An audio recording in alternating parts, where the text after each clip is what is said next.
Um barco de pesca sai de um porto com 4 tripulantes para fazer uma viagem de rotina até outra ilha. Viagem essa que, em circunstâncias normais, levava só 7 horas para ser feita. Mas ele não chega no porto. Ele simplesmente desaparece no mar. Essa é a história do Fausto, o barco que desapareceu 3 vezes.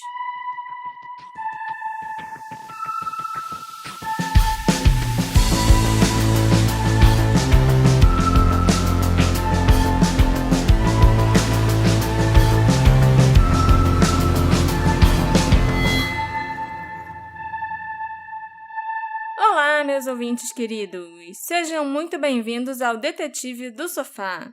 Eu sou a Marcela, a host desse podcast, e hoje nós vamos falar sobre um barco que se perdeu no mar.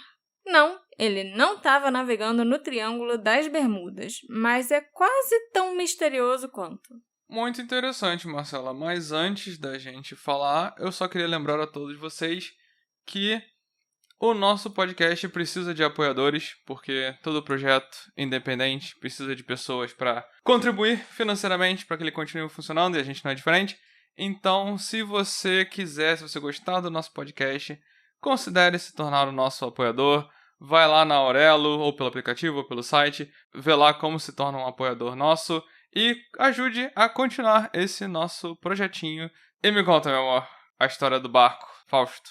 O Fausto, ou é o Fausto, como ele era chamado na língua nativa, né? Porque Ilhas Canárias, Espanha e tal. Era um barco de pesca que ficava ancorado em Tassacorte, nas Ilhas Canárias. Com 14 metros de comprimento total e uma arqueação bruta de 20 toneladas, o barco era bastante grande para sua categoria. Então, seus serviços eram solicitados não apenas para fins de pesca, mas ele era também frequentemente empregado para o transporte de frutas, legumes, gasóleo e outros produtos similares em todo o arquipélago. O Fausto era um navio robusto que ganhou uma reputação de ter muita durabilidade. Ele era um navio que, já tinha passado por vários perrengues e continuava lá firme e forte, entendeu? Uhum. E ele estava equipado com um motor Lister de 43 HP. O que é isso, Alexandre? Cavalo você de tá potência. Com cara de quem vai me perguntar? E eu vou dizer, não sei, mas que bom que você sabe. Ok. Horsepower. Muito obrigada. Então, 43 cavalos? De potência. E ele chegava a uma velocidade máxima de 13 km por hora, ou 7 nós, na língua dos marinheiros, sei lá, de quem entende de barco. Esse episódio vai ser bom. Claramente eu não entendo nada de barcos, né? Mas eu acho que é só isso que eu vou precisar falar de coisas técnicas. O importante é o mistério. Em 1968, Rafael Acosta era o proprietário do Fausto. E por muito tempo ele empregou os irmãos Ramon e Eliberto Hernandes, junto com os primos Miguel e Viterbo Acosta, como tripulantes do Fausto. Então estava tudo em família ali, basicamente, né? Os 4 homens eram marinheiros e pescadores experientes e eles já estavam exercendo esse ofício desde a adolescência. E o Rafael confiava muito em suas habilidades. Não era só nepotismo, não, né? Ele realmente... Era uma família de marinheiros. O Rafael não era marinheiro, ele era só o dono do barco. Mas ele empregou a família não porque era família, mas porque eram pessoas competentes. Nas primeiras horas da noite do dia 20 de julho de 68, o Fausto deixou o porto de Tassacorte em direção à ilha de El Hierro, cerca de 80 quilômetros ao sul de La Palma, que é, eu acho, a capital das Ilhas Canárias, ou é uma das principais ilhas que compõem o arquipélago das Ilhas Canárias. O barco levava uma carga de explosivos que seriam posteriormente empregados para fins agrícolas na ilha.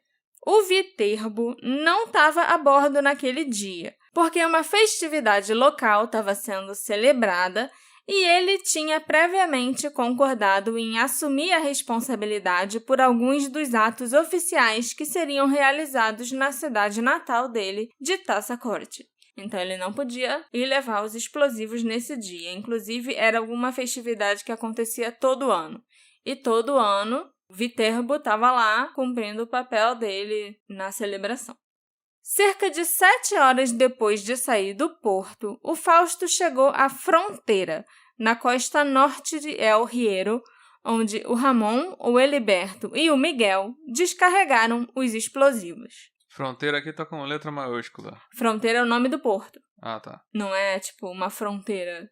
Naquela noite, um compatriota de Taçacorte, chamado Júlio Garcia, também estava em Fronteira. Graças às suas habilidades em mecânica, o Júlio tinha recentemente conseguido um emprego como chefe de manutenção de irrigação em uma propriedade privada próxima. E o Júlio recebeu um telefonema da esposa, dizendo que a filha de 2 meses do casal estava gravemente doente e o médico tinha receitado injeções de antibiótico. Então, o Júlio tentou embarcar no transatlântico para La Palma o mais rápido possível, ali no porto de Fronteira. Mas ele chegou atrasado. Ele, por alguns minutos, perdeu o barco. E o barco seguinte só partiria 2 dias depois, um tempo que o Júlio não estava disposto a esperar para ver a filha doente, né? Desesperado, o Júlio se aproximou de um barco que estava atracado no porto e esse barco era o Fausto. Ele conversou com a tripulação sobre a sua situação e pediu para acompanhá-los na viagem de volta a La Palma, para que ele pudesse se reunir com a esposa e os filhos. O Júlio até se ofereceu para pagar os 3 homens pela carona, mas eles rejeitaram o dinheiro e o levaram a bordo sem cobrar nada por isso. Depois dos homens terem carregado o barco com cerca de 10 quilos de frutas para a viagem de 7 a 8 horas de volta, o Fausto finalmente deixou a cidade de El Hierro e partiu para La Palma às 2h30 da manhã do dia 21 de julho de 68. Mas nenhum daqueles 4 homens colocaria os pés em terra novamente. A tripulação do Fausto já havia percorrido inúmeras vezes aquela rota, sob as condições meteorológicas mais variadas, sem nunca terem tido nenhum tipo de problema significativo. Naquela noite, o mar estava bem calmo. Outros pescadores relataram mais tarde que uma leve névoa tinha surgido naquela área de madrugada, que reduziu a visibilidade e tornava mais difícil para a tripulação do Fausto avistar as enormes montanhas de La Palma ao longe quando o sol nasceu. Mas quem conhecia bem aquela tripulação, incluindo o Rafael, o dono do barco, não tinha a menor dúvida de que os homens eram plenamente capazes de navegar naquelas condições. Era só uma névoazinha que estava ali naquela rota que eles faziam várias vezes por semana. O Fausto estava previsto para chegar a Taçacorte por volta de 10 horas do dia 21 de julho, mas ele nunca chegou. Na esperança de acalmar os temores das famílias dos 4 homens, o Rafael ordenou que outro de seus funcionários navegasse de Taçacorte à Fronteira. Em outras palavras, fazer o percurso planejado do Fausto ao contrário, com a esperança de eventualmente esbarrar nele e descobrir o que tinha acontecido. O funcionário finalmente transmitiu o relatório pelo rádio das águas ao norte de El Hierro. Ele não tinha visto o Fausto em nenhum momento daquele percurso. Ele não viu nem o sinal do barco, na verdade. Até aquele momento, o Rafael estava pensando que o Fausto tinha apenas sofrido algum tipo de problema mecânico e estava flutuando à deriva em algum lugar no meio do percurso. Se esse fosse o caso, ele com certeza seria encontrado. O Rafael confiava em seus homens e em suas capacidades. Então, depois de ouvir o relatório, ele suspeitou que algo muito mais sinistro devia ter acontecido e entrou em contato com as autoridades e a guarda costeira. Uma mensagem de emergência foi transmitida pelo rádio para todos os navios que poderiam estar ao redor da área e a oeste do arquipélago. O Fausto agora estava oficialmente desaparecido no mar. Ao meio-dia de 22 de julho, um bombardeiro decolou da ilha de Gran Canária e rumou para o oeste. Apesar da minuciosa busca e das ótimas condições climáticas do dia, que estava ensolarado, sem nuvens e com uma excelente visibilidade, a tripulação do avião voltou à base de mãos vazias. Eles não avistaram o Fausto. As subsequentes buscas aéreas e marítimas que foram realizadas nos dias seguintes, numa área cada vez mais extensa, também não encontraram nada. A ideia de tratar o caso não mais como o de um barco perdido no mar, mas sim como um naufrágio, começou a tomar forma na mente coletiva. As outras possibilidades que estavam sendo examinadas também não eram reconfortantes. Como a tripulação tinha apenas aqueles 10 quilos de frutas com eles e muito pouca água doce, suas chances de sobrevivência no mar eram muito pequenas. Não havia dúvida de que depois de alguns dias eles não estariam mais procurando por 4 homens, e sim 4 cadáveres dentro de um barco. Pouco depois da meia-noite do dia 25 de julho, já 4 dias depois que o Fausto saiu do porto, as autoridades marítimas receberam uma mensagem de rádio promissora. Um navio de referência britânico chamado Duquesa, que vinha da América do Sul a caminho da Holanda, avistou um pequeno barco de pesca que parecia à deriva no oceano. A tripulação do barco aparentemente usava uma lanterna para sinalizar a sua posição. Eles relataram uma localização de 28 graus e 15 minutos ao norte e 19 graus e 45 minutos oeste, que os colocava a cerca de 190 quilômetros a oeste de La Palma, muito longe da rota original do Fausto. Não muito tempo depois, a embarcação britânica confirmou que o misterioso barco era, de fato, o Fausto. Ramon, Eliberto, Miguel e Júlio estavam vivos. Desidratados, famintos, queimados de sol e agitados, mas vivos é o que importa. A boa notícia se espalhou rapidamente, não só por La Palma, mas por todo o arquipélago. Parecia que, depois de quase 4 dias de horror e desesperança, haveria um final feliz. Com a ajuda de tripulantes que falavam espanhol, o Duquesa podia se comunicar com o Fausto. Depois de dar comida, água e cigarros para os 4 homens, eles se ofereceram para rebocar o Fausto de volta a La Palma. E, inesperadamente, foi aqui que as coisas tomaram um rumo ainda mais estranho. Os 4 tripulantes do Fausto rejeitaram a oferta de serem rebocados de volta pelo Duquesa. Em vez disso, eles pediram combustível e comida suficientes para voltarem sozinhos a La Palma.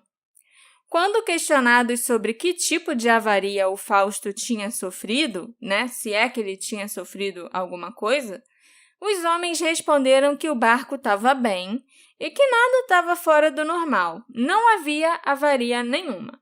Algum tempo depois, o capitão do Duquesa, Raymond Phillips, e outros membros da tripulação apontariam que, embora os 4 homens estivessem assustados com aquela experiência de quase morte, eles estavam longe de ter entrado no estado de colapso mental em que os náufragos sobreviventes costumam ser encontrados. Então, o Raymond cedeu ao pedido dos tripulantes do Fausto e forneceu a eles combustível suficiente para que eles navegassem 18 horas até La Palma, além de um generoso suprimento de comida e água potável para a viagem. Os membros da tripulação do Duquesa assistiram ao Fausto enquanto ele partia para o leste de volta ao arquipélago. E o Duquesa transmitiu por rádio a Taça Corte um ETA das 19 horas daquele mesmo dia, 25 de julho, para o Fausto. Agora, o que é ETA? Não faço ideia. Esse episódio tá cheio de coisas. ETA é Estimated Time of Arrival. Ah, então eles queriam dizer que o barco ia chegar dia 25 às 19 horas. Exatamente. É o tempo pra chegar. Sim. Ou é a hora que vai chegar. Entendi. Até quando você vai fazer um download, aí tem ali, aparece o tempo que vai faltar, dependendo de onde você tá fazendo esse download, aí tá escrito ETA, aí tantos minutos. Eu acho que no BitTorrent não aparece ETA escrito, não. Com certeza aparece, porque é isso que eu tô pensando. De volta à Taça Corte, reinava uma atmosfera arrebatadora de alegria e alívio no local. Por volta das 18 horas, toda a cidade estava reunida no porto, esperando o retorno do Fausto. A festa foi declarada, com muito vinho incluído para que se brindasse ao retorno do barco, com as famílias dos 4 homens sendo o centro das atenções. Eles mal podiam esperar pelo retorno dos entes queridos e não conseguiam tirar os olhos do horizonte. Até a família do cara que pegou carona tava... Sim, a família do Júlio também. A esposa dele, né? Tava ali esperando louca pra ele voltar pra casa. Eu acho que a essa altura a filhinha dele já tinha até saído do hospital. Porque ela foi pro hospital tomar umas injeções de antibiótico e ela ficou internada por acho que uns 2 dias. Só que aí nisso já tava o quê? No 4º dia do desaparecimento do Fausto. Então eu acho que Os antibióticos já fizeram efeito. E a grande preocupação da família agora não era a menina, era o Júlio, né? Mas deu 19 horas e nada do Fausto chegar em Taça Corte. Todas as pessoas no cais encorajaram os familiares dos tripulantes a não se desesperarem. Eles tinham certeza que o Fausto e os tripulantes chegariam em breve, talvez em 1 ou 2 horas. Mas passaram-se as horas, caiu a noite, e além de alguns barcos que haviam partido antes na esperança de encontrar o Fausto, nenhum barco surgiu no horizonte. Recusando-se a deixar que o medo voltasse a invadir suas mentes, as esposas e filhos dos marinheiros permaneceram no cais, onde passariam a maior parte da noite esperando por um barco que nunca mais voltaria, antes de desistirem e perceberem a dura realidade. O Fausto estava desaparecido no mar mais uma vez. No dia seguinte, 26 de julho, bem cedo, não 1, mas 4 aviões decolaram de Gran Canária mais uma vez. As ordens eram claras: voar até o ponto exato onde o navio Duquesa encontrou com o Fausto, estabelecer aquele ponto como um marco zero da nova busca e, a partir dali, começar a procurar o Fausto em um raio crescente. Cada um dos 4 aviões iria partir para uma direção a partir do marco zero. Então, né, daquele ponto ia um avião para o norte, para o sul, para o leste e um para o oeste. Isso eu sei. As 4 direções. E eu sei o que é um marco zero. Além disso, vários outros barcos e navios, militares e civis, se juntaram às buscas. Foi solicitada ajuda à Espanha continental, que enviou hidroaviões Grumman, bem como 2 Douglas DC-4, que ajudariam a cobrir uma área de busca no oceano ainda maior do que toda a Península Ibérica. Outra coisa que eu sei é que as Ilhas Canárias pertencem à Espanha, por isso, né? Espanha continental. Enviou 2 Douglas. Eu penso em duas caras pessoas chamados Douglas. Não, aparentemente isso é o nome de um tipo de hidroavião. Ou sei lá o quê, vai saber. Tá, e mais uma coisa que eu não sei, o que são Douglas? Na época, a busca pelo Fausto se tornou a maior busca por pessoas desaparecidas na história da Espanha, custando mais de 1 milhão de pesetas, o que equivaleria a aproximadamente 2,26 milhões de dólares hoje em dia. E essas buscas duraram vários dias. Apesar do enorme esforço e dedicação ao caso do Fausto, as buscas foram em vão. O Fausto estava longe de ser encontrado no oceano, e agora o mistério era ainda mais desconcertante do que nunca. Finalmente, em 7 de agosto, as buscas foram encerradas. O Fausto estava agora oficialmente declarado perdido no mar mais uma vez, né? Acho que essa é a 2ª vez que ele está oficialmente perdido. Você me prometeu 3. Sim, eu vou cumprir. No início de agosto, então, se iniciou um período em que as notícias e declarações confusas começaram a surgir em rádios amadores, além de jornais diários, principalmente no exterior. A emissora venezuelana YV5CTZ, por exemplo, afirmava que um ouvinte tinha ligado para eles, afirmando que os tripulantes do Fausto estavam tentando fugir para a Venezuela, por isso que eles não foram encontrados ali naquele raio de busca. Em 2 de agosto, um relatório de um rádio amador a cargo da Assessoria da Marinha de La Palma informava que o Fausto tinha chegado a Puerto La Cruz, com 4 tripulantes em bom estado de saúde, com provisões excedentes e que eles foram levados para serem interrogados pelas autoridades. A farsa do Fausto na Venezuela era a manchete do Diário de Avisos. Essa notícia chegou nas Ilhas Canárias e se espalhou pelo arquipélago todo, dando esperanças ilusórias, alegria e tranquilidade aos familiares dos tripulantes. Mas, infelizmente, não era verdade. Fake news reinando no mundo desde 1968. Ok. 2 meses se passaram e, aos poucos, os familiares dos tripulantes do Fausto foram se conformando com a perda de seus entes queridos. Seja o que for que aconteceu com eles, ficou claro que eles não voltariam.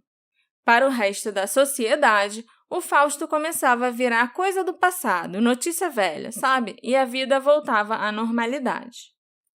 Até que, na manhã de 11 de outubro de 68, a imprensa de Tenerife surpreendeu seus leitores com uma nova notícia referente à descoberta do Fausto.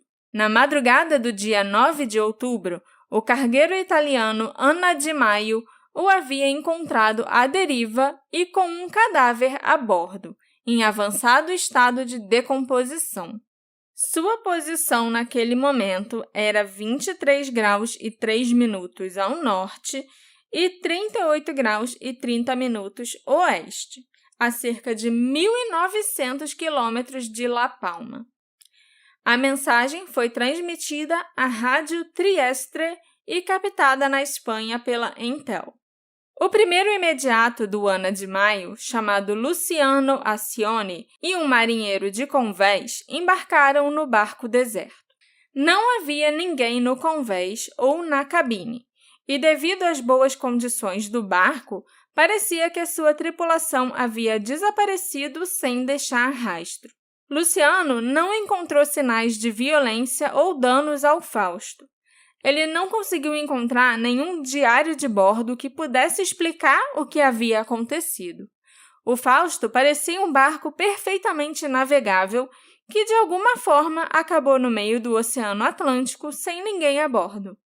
Era assim que o Fausto parecia para o Luciano até ele abrir a escotilha no convés que dava para a casa de máquinas e descer lá dentro. Havia um homem morto, deitado de bruços no chão, ao lado do motor do barco. Ele estava nu e um rádio também foi encontrado ao lado dele. O homem havia claramente morrido muito tempo antes e, provavelmente devido às condições particulares do ambiente oceânico, seu corpo tinha sido mumificado até certo ponto. Nossa. Alarmado, Luciano ordenou ao marinheiro de convés que voltasse ao Anna Di Maio e fizesse com que os operadores de rádio enviassem uma mensagem notificando aquela descoberta assustadora. Enquanto isso, o Luciano inspecionou minuciosamente a casa de máquinas, tentando obter uma pista do que poderia ter acontecido. Ele encontrou um pequeno caderno que ele pensou que devia pertencer ao homem morto. Ao abri-lo, a primeira coisa que chamou a atenção do Luciano foi o fato de que um bom número de páginas havia sido arrancado. Eventualmente, foi constatado que faltavam 28 páginas daquele caderninho. Das páginas restantes, as primeiras continham um conjunto de números que pareciam ser cálculos rápidos e simples e algumas anotações em espanhol, do dia a dia de alguém. Já mais para o final, do caderno, depois das 28 páginas que tinham sido arrancadas, tinham outras anotações em espanhol que pareciam um bilhete, uma carta para alguém, por exemplo. O texto dessa carta era muito elaborado, mas o Luciano não conseguia entender completamente, porque ele era italiano e ele não falava espanhol. Ele conseguiu compreender ali, no entanto, que parecia ser uma espécie de despedida. Porque, assim como o português, o italiano e o espanhol têm várias palavras em comum que você consegue pescar o sentido Contexto. geral. Exatamente. O Luciano acabou voltando para o Ana de Maio com o caderninho e os pouquíssimos documentos encontrados na cabine, principalmente documentos do seguro do Fausto. 5 horas depois do navio italiano encontrar o Fausto, as autoridades espanholas já estavam sabendo da descoberta, assim como os habitantes de La Palma. Todo mundo tinha esperança que, quando o corpo misterioso chegasse na Espanha para um exame mais aprofundado e fosse identificado, algumas respostas seriam obtidas. O capitão do navio Ana de Maio, o Bruno de Maggio, decidiu rebocar o navio até Puerto Cabello, na Venezuela, a sua primeira parada na viagem que ele estava fazendo do Mediterrâneo até o Pacífico. Ele também prometeu enviar à Espanha um envelope com alguns documentos encontrados a bordo, né? Os documentos do Fausto e esse diário, esse caderno do homem morto. O plano parecia bom e realmente tinha tudo para dar certo e para a gente finalmente descobrir o que aconteceu com o Fausto, né, Alexandre? Sim. O problema, sempre tem um problema nesses episódios do Detetive do Sofá, é que no dia 14 de outubro, às 6h30 da manhã, as autoridades espanholas receberam um telegrama do Ana de Maio. A mensagem era meio bizarra, a ponto de causar total descrença. Eles informavam que, ao ser rebocado, o Fausto havia afundado a proa primeiro durante a noite, rasgando e arrastando consigo o cabo de reboque. Eles indicavam ainda a posição 19 graus e 46 minutos ao norte e 46 graus e 26 minutos oeste, cerca de 2.200 quilômetros a sudoeste de La Palma e cerca de 3.000 quilômetros a nordeste da Venezuela, como o ponto onde isso teria acontecido. E pior ainda, o cadáver encontrava-se no Fausto.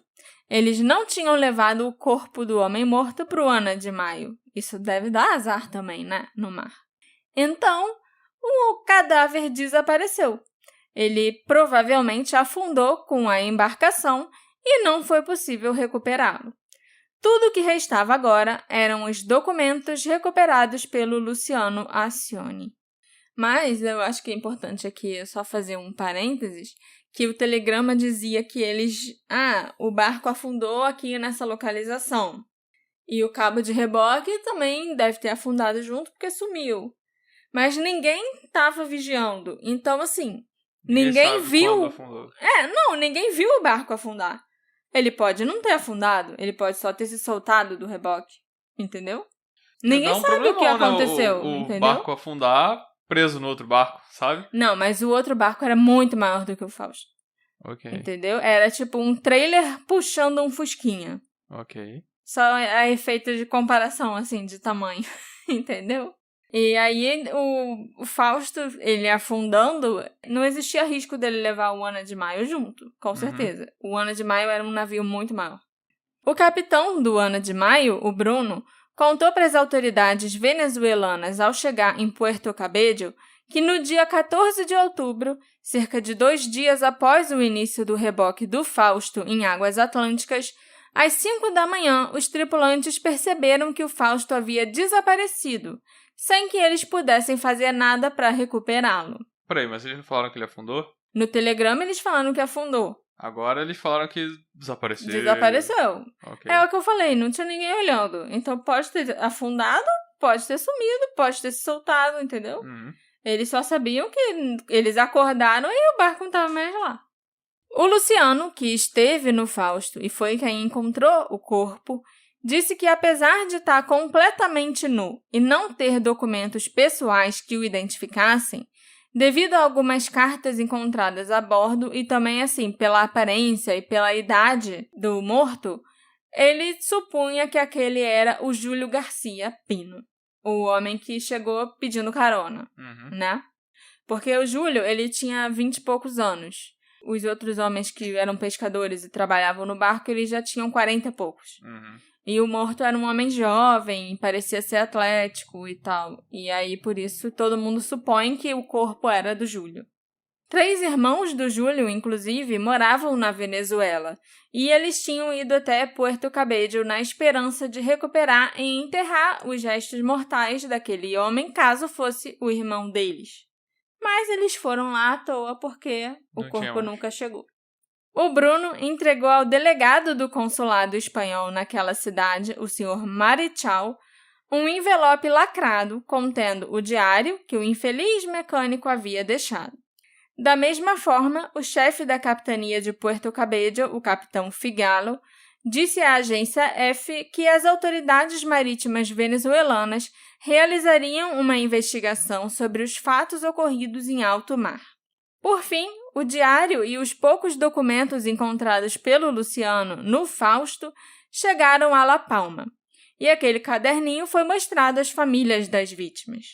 A esposa do Júlio, que se chamava Luz, o reconheceu como sendo o diário, tipo uma espécie de agenda do seu marido.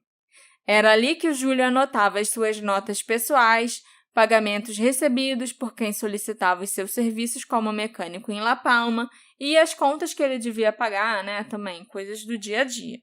Depois que ficou determinado que o diário era realmente do Júlio, ele e os documentos foram enviados para a Espanha continental. Uma vez em solo espanhol, examinou-se o conteúdo de todos os papéis. A página do caderno onde havia as anotações em espanhol, de fato se tratava de uma despedida do Júlio para sua jovem esposa.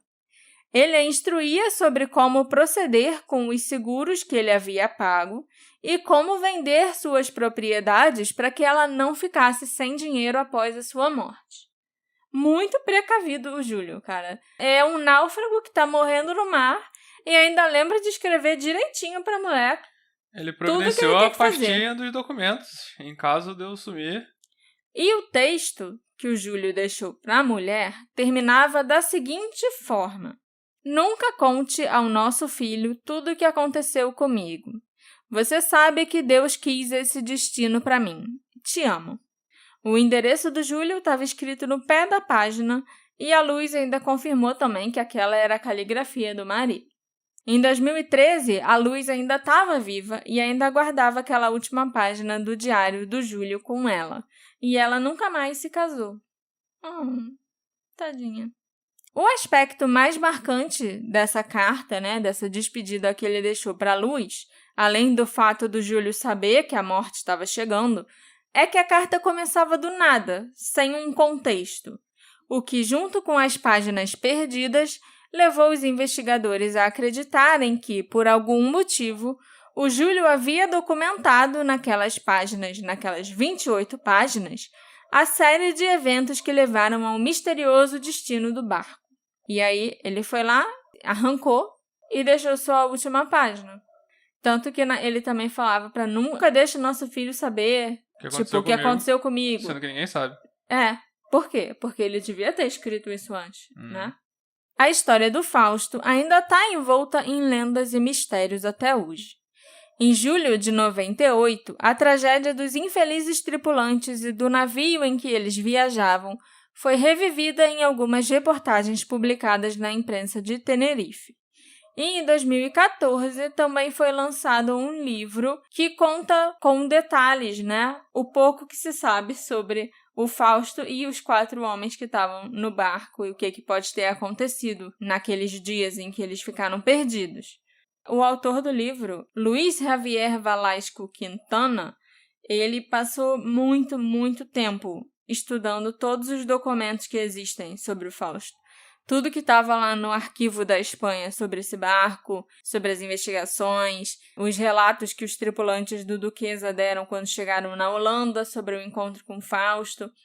E aí, depois ele lançou um livro, mas o que a gente sabe, o que os investigadores espanhóis descobriram também na época é muito pouco. Então, assim, é interessante o livro, mas ele não chega a nenhuma conclusão. A gente vai chegar.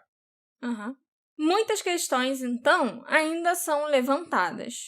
O que estava escrito naquelas 28 páginas que foram arrancadas do diário do Júlio? Quem removeu aquelas páginas e por quê?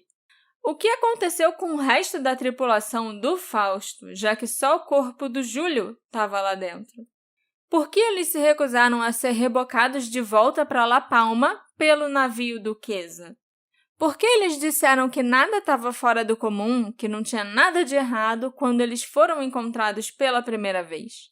E por que eles não deram nenhuma explicação sobre o que aconteceu durante o primeiro desaparecimento? O que desencadeou essa tragédia no mar é desconhecido, mas existem muitas hipóteses, embora nenhuma das hipóteses seja 100% confiável. As famílias dos 4 tripulantes tiveram que aturar vários tipos de comentários, incluindo até o que eles estavam traficando drogas ou armas no barco. E todo mundo acabou sofrendo muito com isso. Não só eles perderam familiares queridos, pai e marido, filho e tal, como eles ainda acabaram sendo acusados de coisas que não eram verdade e que eram completamente infundadas. E embora existam várias hipóteses do que poderia ter acontecido, nenhuma delas consegue ser muito específica. Em vez disso, autoridades, investigadores e detetives ao longo dos anos concentraram seus esforços em desmascarar as teorias que eram mais improváveis e, em alguns casos, até absurdas, como, por exemplo, a teoria de que eles estavam tentando chegar na Venezuela em busca de uma vida melhor.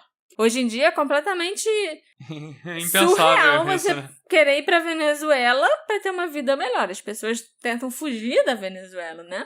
Mas nas Ilhas Canárias as condições de vida não eram muito boas em 68. Em 68 a Espanha ainda era uma ditadura franquista. Uhum. E as Ilhas Canárias eram uma ilha, era um arquipélago que ficava mais no continente africano, mais perto do continente africano.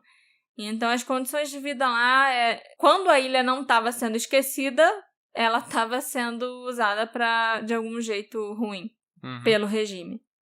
Então, é possível, mas era extremamente improvável que os 4 tripulantes tivessem largado tudo, largado a família e tentado fugir para a Venezuela. É verdade que o pós-guerra e as primeiras fases do regime franquista condenaram milhões de espanhóis a uma pobreza sufocante, obrigando muitos canários a se aventurarem a cruzar o oceano em pequenas embarcações, na esperança de chegar na América do Sul, que eram países com economias emergentes, né? Assim como os avós dessas pessoas fizeram no final do século XIX e início do século XX. Mas esse fenômeno ocorreu principalmente durante a década de 40, quando a fome estava no auge. Em 68, a economia espanhola já tinha melhorado um pouco, auxiliada também pelo boom do turismo na década de 60. Então, naquela época, a situação não estava mais tão ruim assim para fazer as pessoas arriscarem a vida no oceano por um futuro melhor, num barco pequeno que não teria condições de fazer uma jornada dessa e quase sem provisões e sem água. Também é completamente fora de questão que aqueles 4 homens tenham sequer pensado em tentar cruzar o Atlântico só com 10 quilos de frutas e alguns litros de água fresca. Eles levariam aproximadamente 1 mês para chegar na Venezuela e eles precisariam de muito combustível. Mesmo com os suprimentos fornecidos pelo navio Duquesa, eles sabiam que essa seria uma viagem suicida, se eles estivessem tentando chegar lá realmente.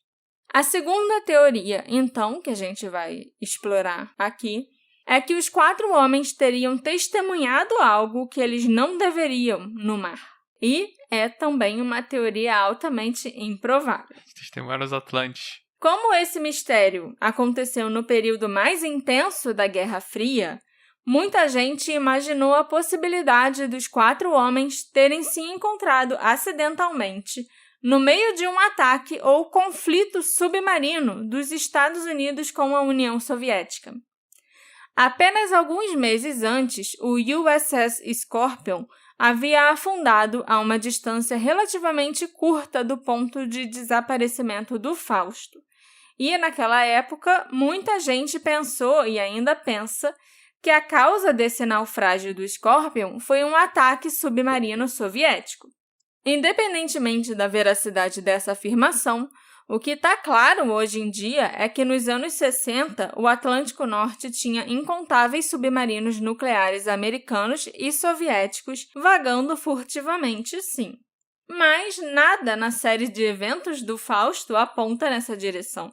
Eles poderiam ter se retirado da situação após serem resgatados pelo Duquesa. E o Ana de Maio também não relatou danos apreciáveis ao navio quando ele foi encontrado.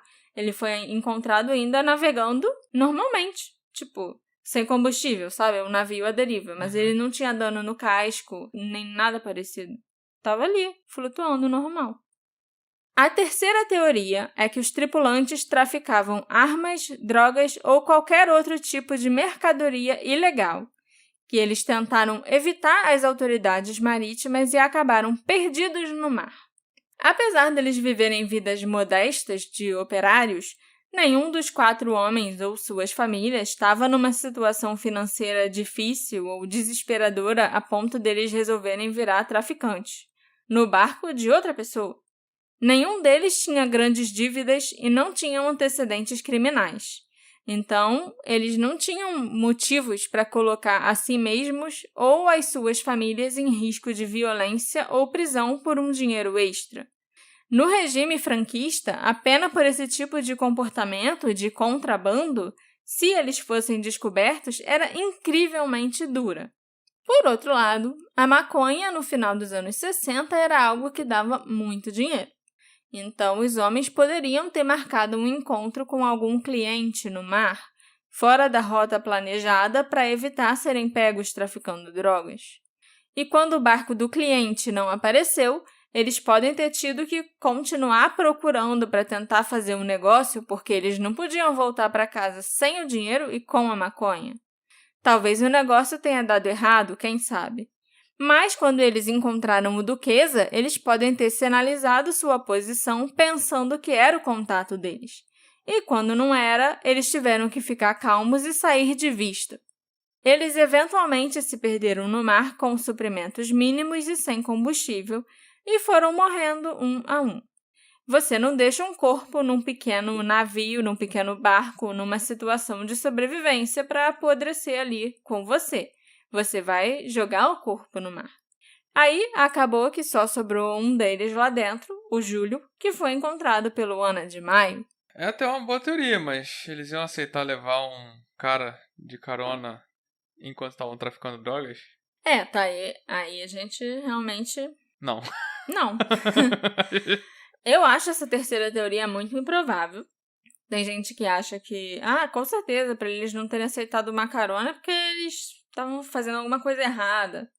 Mas eu também concordo com você. Eu não acho que eles iam levar o Júlio com eles se eles estivessem fazendo alguma coisa ilegal, né?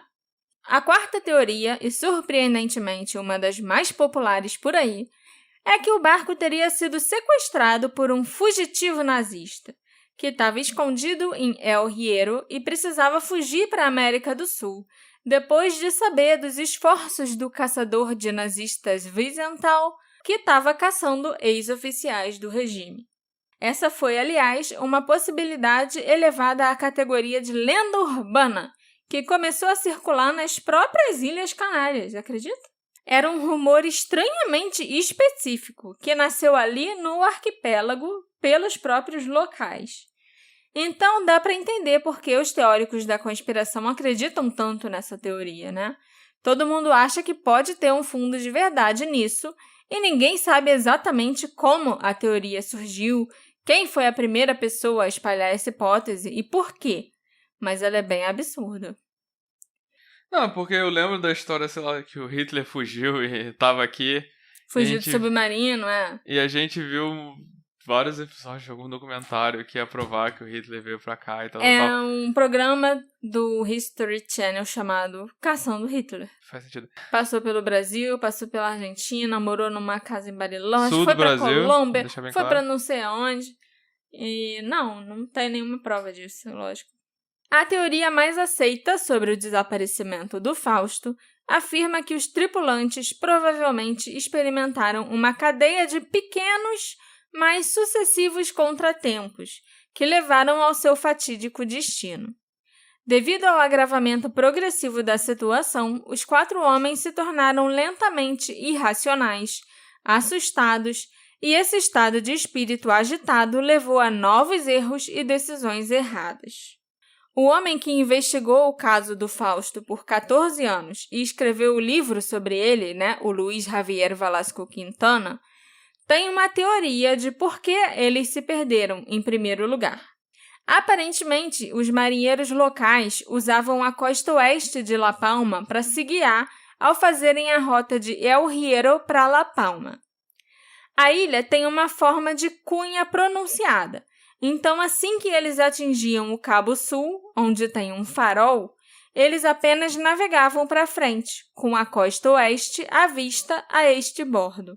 A experiência às vezes leva a comportamentos imprudentes. Os tripulantes do Fausto devem ter se baseado basicamente em recursos visuais para fazerem aquela viagem de volta. Mas, devido à névoa naquela manhã, eles acabaram não conseguindo enxergar o farol e, portanto, também não enxergaram a costa oeste de La Palma e navegaram mais ao norte em mar aberto. Assim que ficaram sem combustível, ao norte do arquipélago, as correntes os arrastaram até o ponto onde o navio Duquesa os encontrou. Quanto ao motivo de terem se perdido pela segunda vez, eu acho que essa é uma das coisas mais estranhas do caso. A tripulação do Fausto passou cerca de 4 horas a bordo do Duquesa, onde eles receberam uma refeição, água e cigarros. Depois disso, eles receberam mais comida e combustível mais que suficiente para voltarem a La Palma por conta própria. A tripulação do Duquesa até os colocou na direção certa para eles navegarem para casa, que era basicamente uma linha reta seguindo o leste. A partir dessa direção, a segunda viagem deveria ter sido ainda mais fácil do que a primeira. Do ponto de vista técnico, bastava só eles navegarem para o leste até esbarrarem na costa oeste de La Palma. A ilha tem montanhas enormes e a névoa já tinha desaparecido naquele ponto.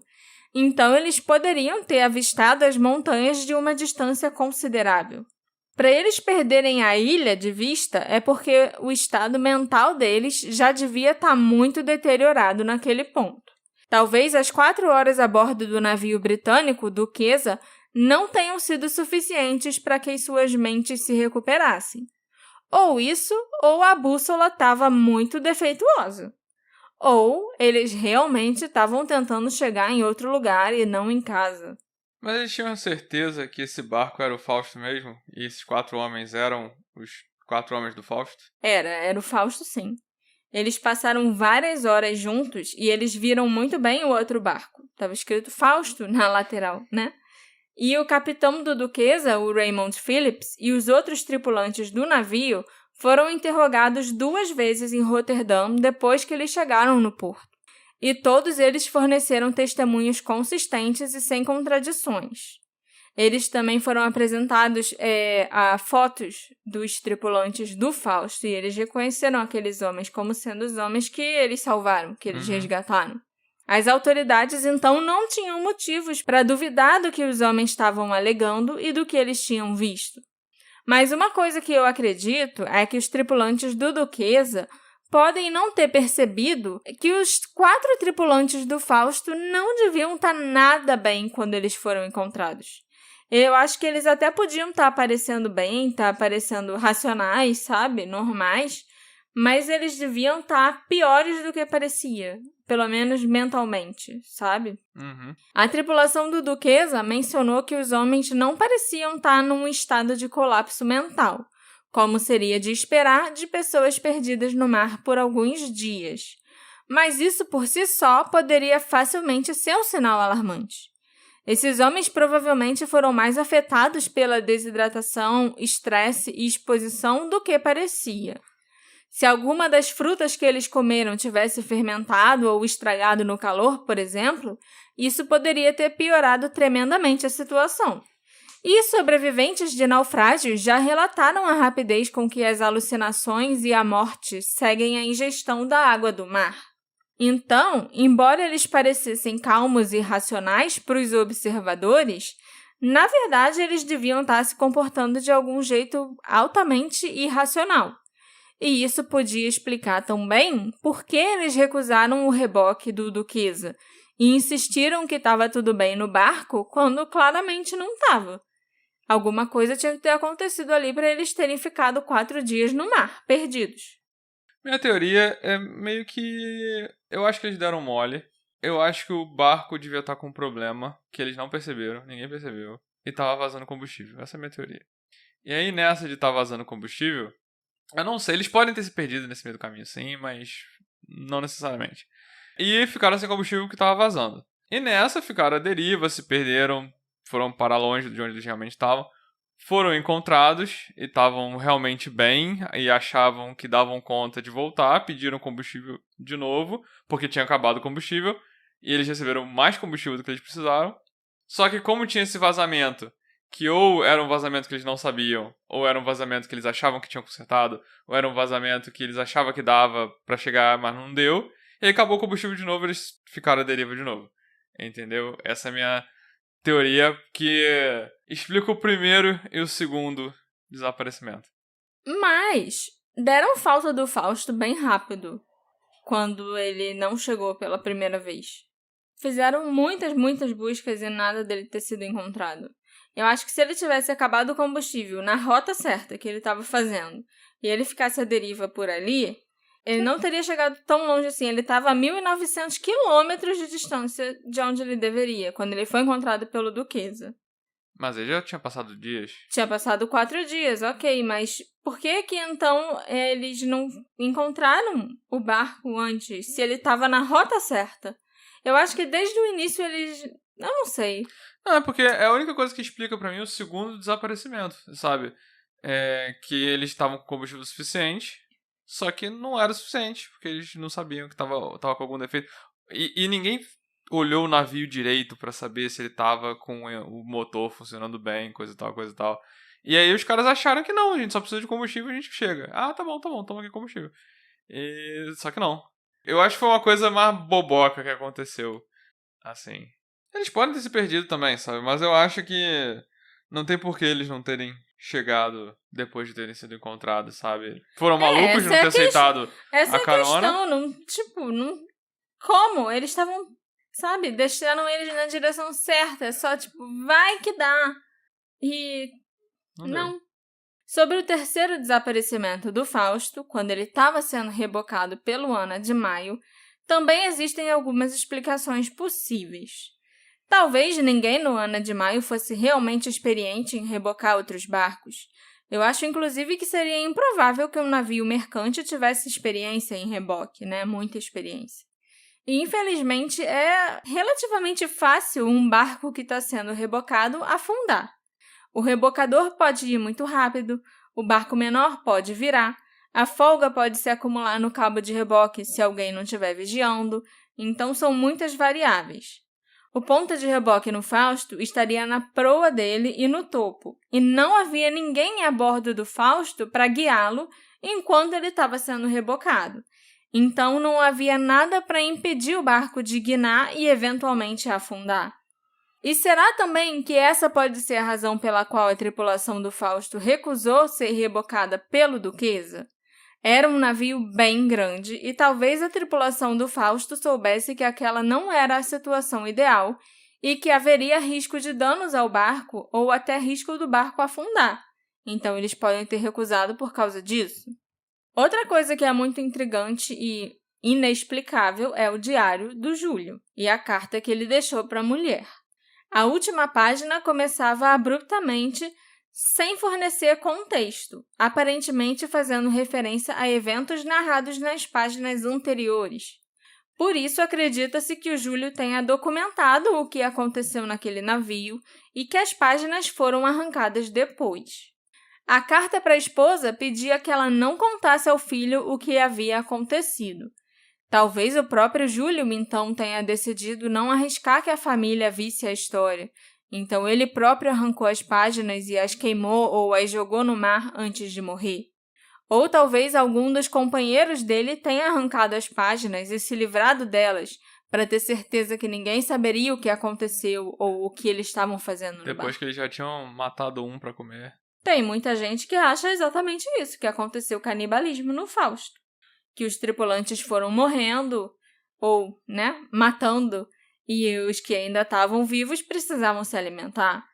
O último que sobrou, aparentemente, foi o Júlio. Então, ele teria sido quem mais comeu a carne humana e quem ainda estava ali, por último, para relatar o que aconteceu.